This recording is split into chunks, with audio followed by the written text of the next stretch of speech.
പുതിയൊരു ക്ലാസ്സിലേക്ക് എല്ലാ പ്രിയപ്പെട്ടവർക്കും സ്വാഗതം. ഈ ഒരു വീഡിയോയിൽ ഡിസ്കസ് ചെയ്യുന്നത് എക്സാമിനേഷൻ റിഫോം റിപ്പോർട്ട്സ് എന്ന് പറയുന്ന ഭാഗത്തിൽ മറ്റൊരു കമ്മീഷന്റെ റെക്കമെൻഡേഷൻസ് ആയിട്ടാണ്. മൂന്നാമതായിട്ട് നമ്മൾ നോക്കുന്ന കമ്മീഷൻ ഇന്ത്യൻ എഡ്യൂക്കേഷൻ കമ്മീഷനാണ്. ഇതിന്റെ ചെയർമാൻ ഡോക്ടർ DS കോത്താരി. അതുകൊണ്ട് തന്നെ നമ്മൾ ഇതിനെ കോത്താരി കമ്മീഷൻ എന്ന് വിളിക്കുന്നുണ്ട്. 1964 to 66 നമ്മുടെ ഇന്ത്യൻ ഗവൺമെന്റ് ഈ ഒരു കമ്മീഷനെ അപ്പോയിന്റ് ചെയ്തിട്ടുള്ളത്. അപ്പൊ ഈ ഒരു കമ്മീഷന്റെ മേജർ ഒബ്സർവേഷൻസ് എന്താണെന്ന് നോക്കിക്കഴിഞ്ഞാൽ, ഇവാലുവേഷൻ എന്ന് പറയുന്നത് എന്താണ്? ഒരു കണ്ടിന്യൂസ് പ്രോസസ് ആണ്.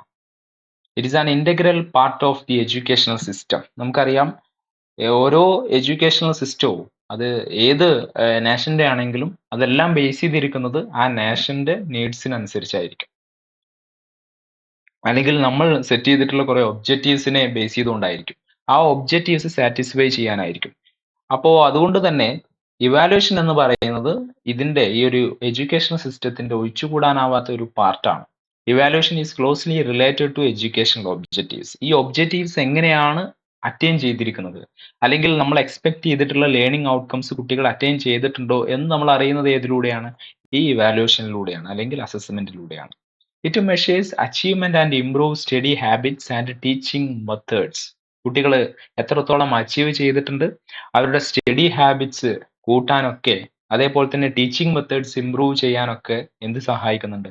ഇവാലുവേഷൻ സഹായിക്കുന്നുണ്ട്. Evaluation technique should be valid, reliable, objective and practical. അപ്പൊ നേരത്തെ പറഞ്ഞ ഇവാലുവേഷന്റെ ഈ കാര്യങ്ങളെല്ലാം സാറ്റിസ്ഫൈ ചെയ്യണമെങ്കിൽ ഇവാലുവേഷൻ ടെക്നിക്സ് എങ്ങനെയായിരിക്കണം? ഷുഡ് ബി വാലിഡ്, റിലയബിൾ ആയിരിക്കണം, ഒബ്ജക്റ്റീവ് ആൻഡ് പ്രാക്ടിക്കൽ ആയിരിക്കണം എന്നുള്ളതാണ്. അപ്പോൾ ഈ കോത്താരി കുറെ റെക്കമെൻഡേഷൻസ് പറയുന്നുണ്ട് നമ്മുടെ എക്സാമിനേഷൻ റിഫോംസുമായി ബന്ധപ്പെട്ട്. അതിലെ ഏറ്റവും പ്രധാനപ്പെട്ട ഒന്ന്, student should receive A school certificate along with records of internal assessment എന്നുള്ളതാണ്. കുട്ടികൾക്ക് എന്ത് കൊടുക്കണം? കുട്ടികളുടെ ഇന്റേണൽ അസസ്മെന്റുമായി ബന്ധപ്പെട്ട് സ്കൂൾ എന്ത് കൊടുക്കണം? ഒരു സർട്ടിഫിക്കറ്റ് കൊടുക്കണം, അല്ലെ? നമ്മൾ നേരത്തെ പറഞ്ഞ എക്സ്റ്റേണൽ അസസ്മെന്റിന്റെ കൂടെ തന്നെ ഇന്റേണൽ അസസ്മെന്റിനും ഇമ്പോർട്ടൻസ് കൊടുക്കണം എന്ന് പറഞ്ഞിട്ടുണ്ട് ബാക്കിയുള്ള കമ്മീഷനുകളൊക്കെ. അപ്പൊ ആ ഇന്റേണൽ അസസ്മെന്റിന് എന്തുകൂടി കൊടുക്കണം? സ്കൂൾ ഒരു സർട്ടിഫിക്കറ്റ് കൊടുക്കണം. The school certificate should be attached to the board certificate. അപ്പൊ നമ്മുടെ 10th ബോർഡ് എക്സാം പാസ്സായി നമുക്കൊരു സർട്ടിഫിക്കറ്റ് ഉണ്ടെങ്കിൽ ആ സർട്ടിഫിക്കറ്റിന്റെ കൂടെ ഈ ഇന്റേണൽ എക്സാമിന്റെ സർട്ടിഫിക്കറ്റും അത് ആര് പ്രൊവൈഡ് ചെയ്യുന്നതാണ്? അത് സ്കൂൾ പ്രൊവൈഡ് ചെയ്യുന്നതാണ്. അതുകൂടി അറ്റാച്ച് ചെയ്യണം എന്നാണ് കോത്താരി പറയുന്നത്. Internal assessment should be comprehensive and include personality traits, interest and attitude.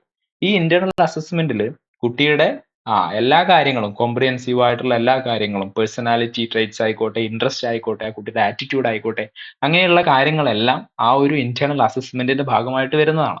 അപ്പൊ അതെല്ലാം അതിൽ ഇൻക്ലൂഡ് ചെയ്യുന്നതായിരിക്കും. Certificate should show complete performance without mentioning pass or fail. എന്താണ്? ആ സർട്ടിഫിക്കറ്റിൽ ഒരിക്കലും എന്ത് ചെയ്യുന്നില്ല, കുട്ടി ജയിച്ചു അല്ലെങ്കിൽ തോറ്റു എന്നുള്ള ആ ഒരു ലെവലിലല്ല സർട്ടിഫിക്കറ്റ് എന്ത് ചെയ്യേണ്ടത്, കാണിക്കേണ്ടത് എന്നാണ് പറയുന്നത്.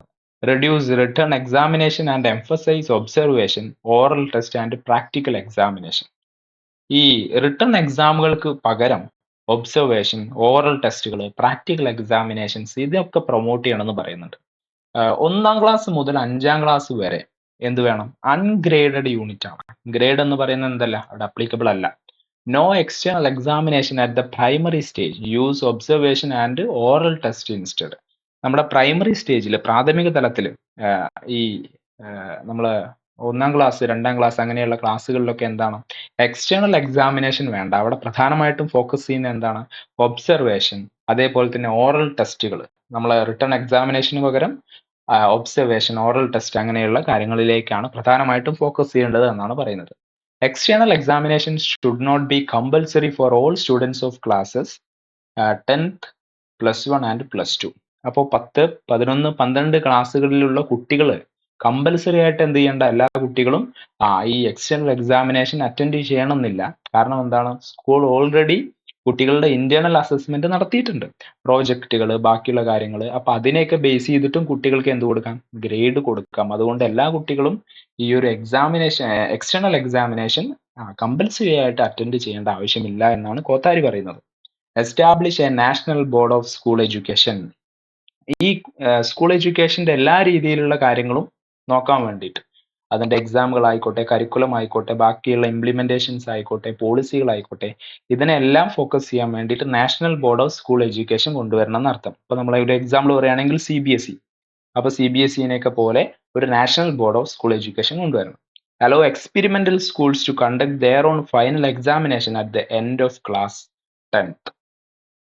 എക്സ്പെരിമെന്റൽ സ്കൂൾസ് എന്ന് പറഞ്ഞാൽ സ്വന്തമായിട്ട് കരിക്കുലവും പോളിസികളൊക്കെ ഇംപ്ലിമെന്റ് ചെയ്യുന്ന അല്ലെങ്കിൽ അഡ്മിനിസ്റ്റർ ചെയ്തിട്ട് ഇംപ്ലിമെന്റ് ചെയ്യുന്ന സ്കൂളുകളുണ്ട്. ആ സ്കൂളുകൾക്ക് എന്ത് ചെയ്യണം?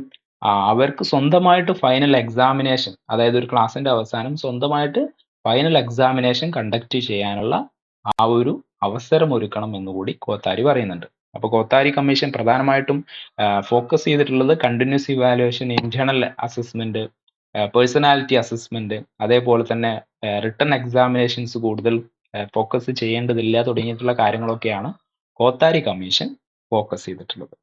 ഓക്കെ, നെക്സ്റ്റ് നമ്മൾ നോക്കാൻ പോകുന്നത് national policy on education NPE 1986 NPA കുറിച്ചാണ്.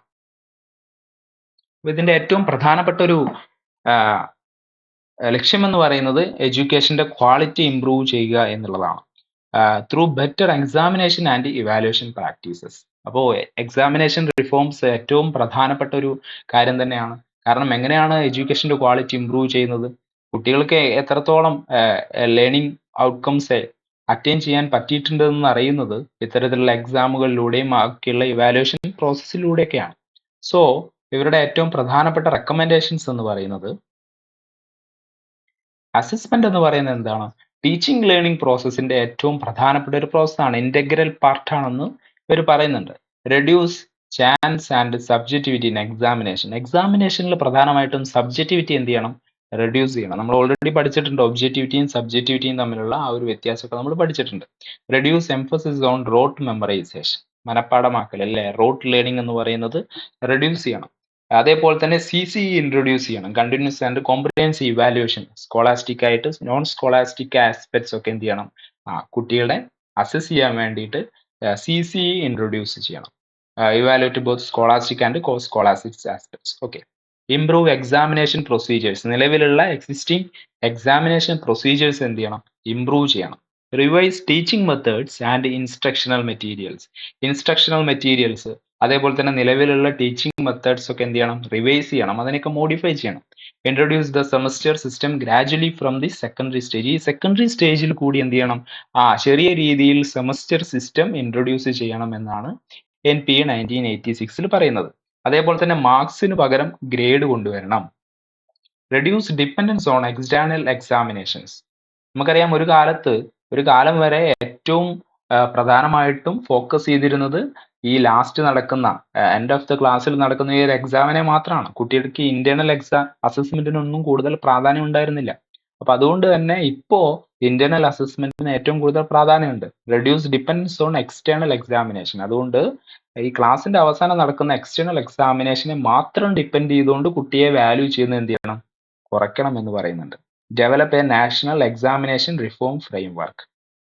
National examination reform framework develop ചെയ്യണം ഈ ഒരു എക്സാമിനേഷന്റെ സ്മൂത്ത് ആയിട്ടുള്ള ഫംഗ്ഷനിങ്ങിന് വേണ്ടിയിട്ട്. അപ്പോൾ ഈ NPA 1986 പ്രധാനമായിട്ടും ഫോക്കസ് ചെയ്തിട്ടുള്ളത് CCE കൊണ്ടുവരണം, മാർക്സിന് പകരം ഗ്രേഡിംഗ് സിസ്റ്റം കൊണ്ടുവരണം, അതേപോലെ തന്നെ സെക്കൻഡറി സ്റ്റേജിലൊക്കെ ഗ്രാജുവലി എന്ത് ഡെവലപ്പ് ചെയ്യണം? സെമസ്റ്റർ പാറ്റേൺ കൊണ്ടുവരണം. റോട്ട് ലേണിംഗ് മെമ്മറൈസേഷൻ എന്ത് ചെയ്യണം? റെഡ്യൂസ് ചെയ്യണം. Examination reform, national examination reform framework develop ചെയ്യണം തുടങ്ങിയിട്ടുള്ള കാര്യങ്ങളാണ്. ഓക്കെ,